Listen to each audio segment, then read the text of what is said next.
sometimes young men say, what can I do? And I'll say, go home tonight and wash the dishes. You know, don't ask. Don't say, look what I'm doing. Just do the job.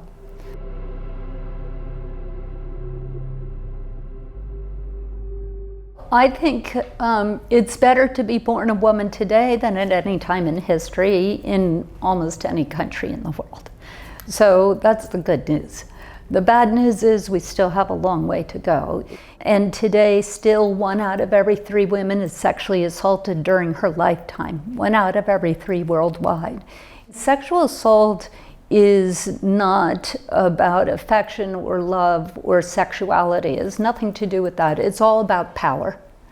So I think one thing we need to do as a society is recommit ourselves, or commit ourselves for the first time really, to stopping violence against women and start creating the change within your own home, your own atmosphere, your own school that will make a difference and make people feel more accepted.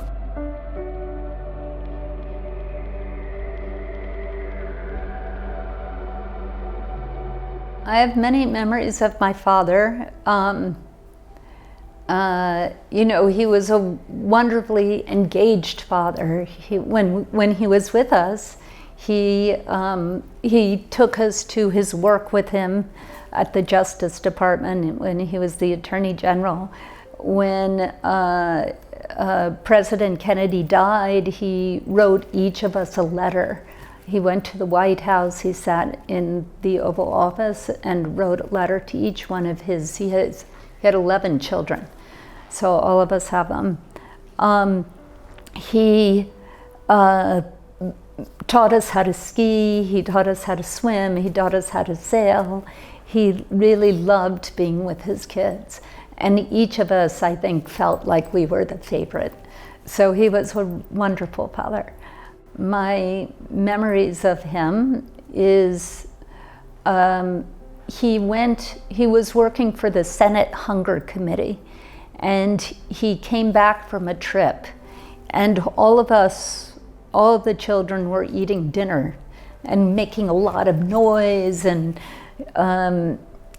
he walked into the room and everybody turned to him, and there was quiet in the room. And he said, I've just been to a part of this country where 3 families live in a room the size of this dining room. And I want you to help those children.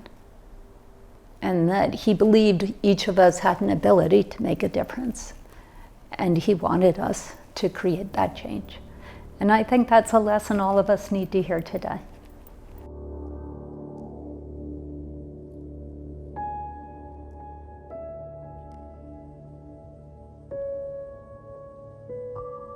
Today, under President Trump, we've seen children ripped from the arms of their mothers on the border in Texas. We've seen DACA students. A friend of mine, in fact, was brought to the United States when she was 8 months old. Today, and her parents never told her she wasn't born in the United States. Today, she's 35 years old. She has 5 American children. She is married to an American citizen. And at any given moment, she could be picked up and taken to El Salvador, to a country where she's never visited, doesn't know a single person, and cannot speak the language. This is the unfairness, the basic inhumanity of this terrible system. But it's not only in the United States, it's here in Italy as well. We've seen this extreme political rhetoric where people are seeking to gain political power by fomenting hatred and by targeting immigrants who have only left their countries fleeing persecution because their children's lives are at stake or because their lives are at stake. So I think we most importantly need to take a breath and remember our humanity. Try to think for a moment about your own mother and father, or your own children? And is this the way children should be treated? Is this the way parents should be treated? And let's come up with solutions that are sane and humane.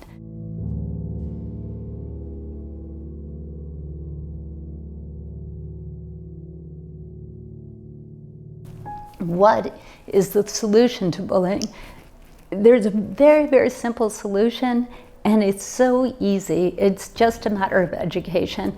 What we found is that when somebody intervenes, that bullying is almost in every case stopped within 10 seconds of when it begins.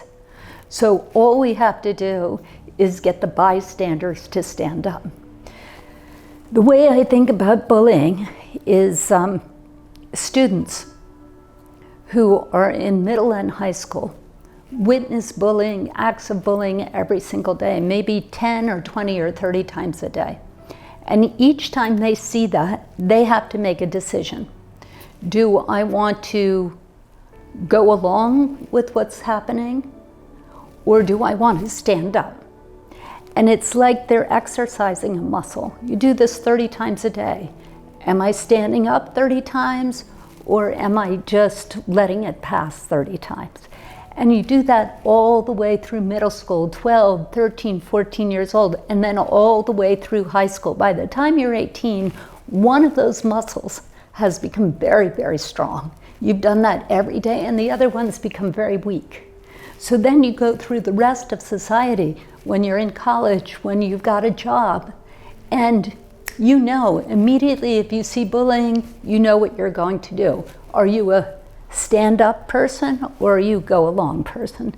So our society has, for decades and decades and decades, said go along, and we've become very weak.